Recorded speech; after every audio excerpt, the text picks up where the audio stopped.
Plásticos são apenas mais um dos produtos que têm origem nos combustíveis fósseis, como petróleo, gás natural e carvão.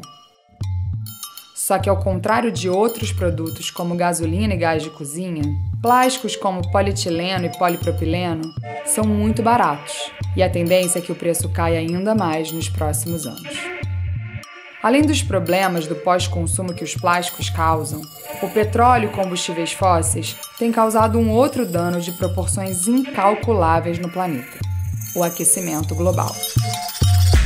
Depois de tudo que a gente viu desde o começo da série e todos os danos causados principalmente aos nossos oceanos, não dá para negar que a gente precisa parar de consumir os plásticos descartáveis como a gente vem fazendo.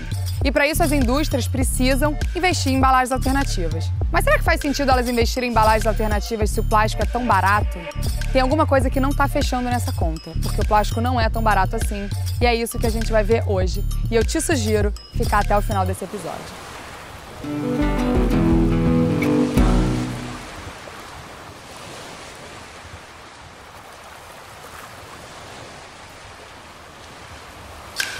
Qual é exatamente o peso econômico do plástico no meio ambiente? Segundo o estudo da ONU, encomendado em 2014, o plástico nos oceanos custa pra gente mais de 13 bilhões de dólares todos os anos. E isso só inclui os gastos com limpeza de praia, danos ao setor pesqueiro e ao turismo. E esse é um número bem conservador, porque esse mesmo estudo sugere que se a gente somar não só os danos aos oceanos, mas também os custos com as emissões de gases de efeito estufa, na produção e na incineração dos plásticos, esse valor pode chegar a 75 bilhões de dólares. E esse estudo é de 2014. Então vai vendo porque só piora. Plastic is not a cheap material. If you look at the entire life cycle chain of plastic, it's expensive when it comes to extraction, war, how it compromises people's health who work in the petrochemical industry. It's a dangerous field for people to work in. People who work in companies that process these materials and add these other chemicals to it.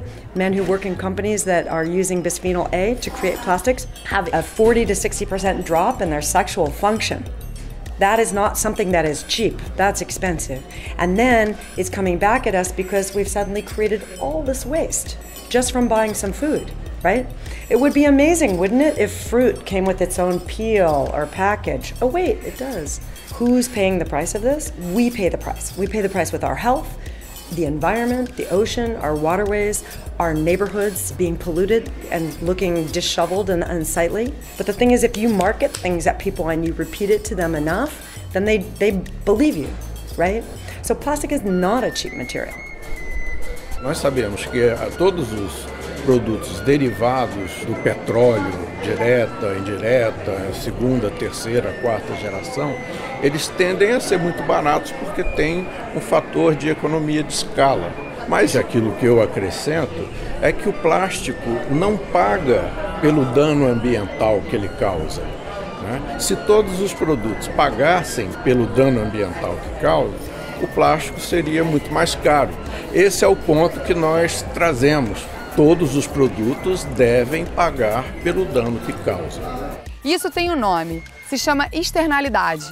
A gente precisa colocar o custo das externalidades nessa conta, porque governos do mundo todo ainda usam o nosso dinheiro, sob a forma de impostos, para subsidiar o petróleo. Mas faz sentido, em pleno 2018, a gente continuar subsidiando o petróleo?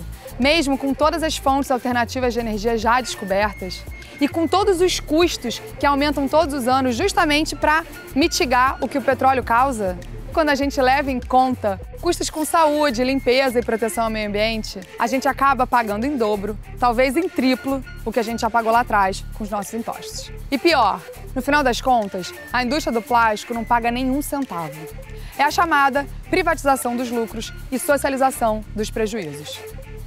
One of the things that we don't want to do is we don't want to move to materials that have a much bigger environmental burden, and by that I mean a bigger carbon footprint and a bigger water footprint. And the other thing we have to remember is the products that are packaged. What's the job that we're hiring that package to do? And so if it's for food, the footprint of the product that's in that package is much, much larger than the footprint of the package itself. And so when we have spoilage or when we have damage to products, we have a much bigger impact or environmental burden for all the energy and materials that went into creating that food or making that product. So we have to be careful that we don't sacrifice the job that we're hiring the product to do. So then the thing I would look at is, okay, if I understand what the environmental sort of burden is, then what's the recyclability? And one of the things that's happening, especially in Brazil, is a move to flexible packaging. And flexible packaging has a much lower environmental footprint,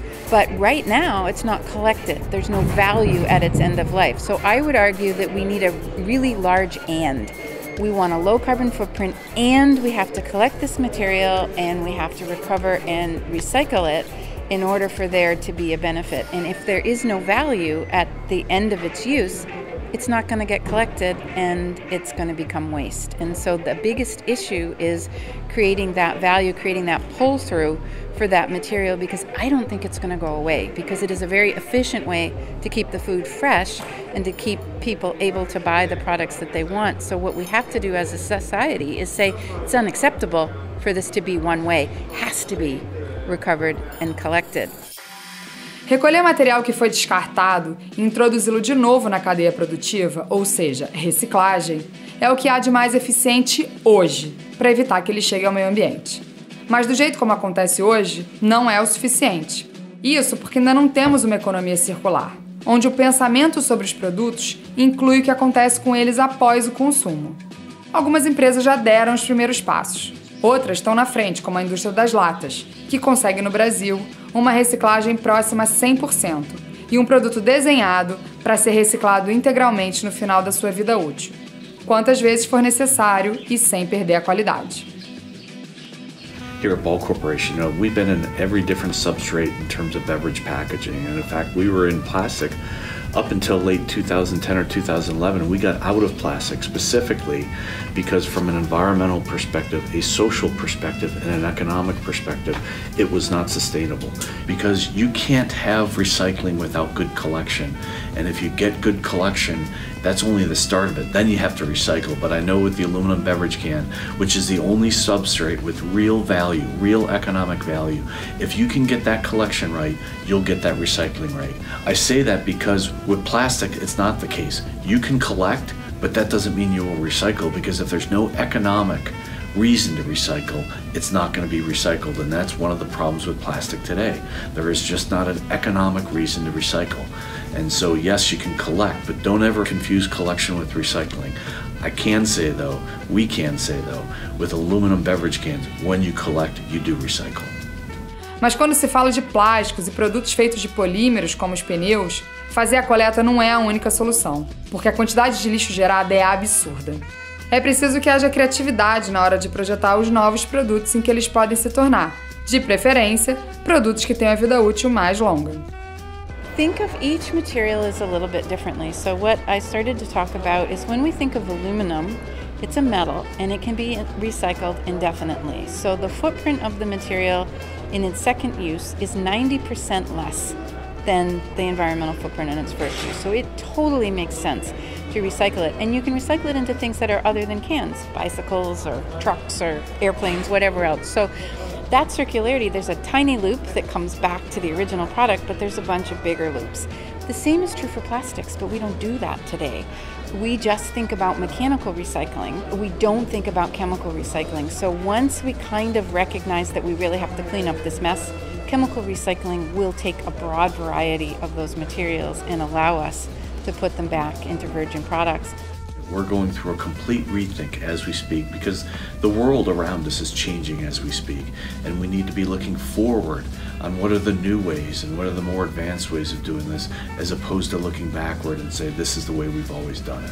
You know, I have two children that are 21 and 18 years old, and their generation is so much more advanced in terms of understanding the longer term implications of what we do as human beings, and they too have helped educate me just through the way they live on understanding the importance, because if we're not taking responsibilities as humans on this earth, who is going to? We can't push off our responsibility to other people and feel good about ourselves. And so I think those are two things that has been a journey for me, but it really has come to roost that we have a planet that we are degrading. And if we're not taking responsibility for it, then who is? Pois é. Não existe nenhum produto milagroso e nenhuma lei mágica que vai transformar a realidade do dia para a noite assim. E é por isso que a gente tem que começar a pensar de forma holística e circular e pressionar as empresas para elas tirarem do mercado embalagens descartáveis que são pensadas para usar uma vez e depois não acontecer nada com elas. E para isso a gente tem poder. E é por isso que a cada episódio eu deixo para vocês um novo desafio. E das próximas 2 semanas eu adoro. Pega um produto, marca nas redes sociais a empresa que você gosta, que você quer continuar comprando, mas que você não concorda com a embalagem. Vamos juntos pressionar para essa mudança na sociedade. E no próximo episódio a gente vai falar mais sobre economia circular e como ela funciona. Então, se você ainda não se inscreveu no canal, aproveita agora e ativa as notificações para você saber em primeira mão o que está rolando. E compartilha com seus amigos. A gente precisa fazer essa informação chegar a mais gente, porque juntos realmente somos mais fortes e vamos fazer a transformação.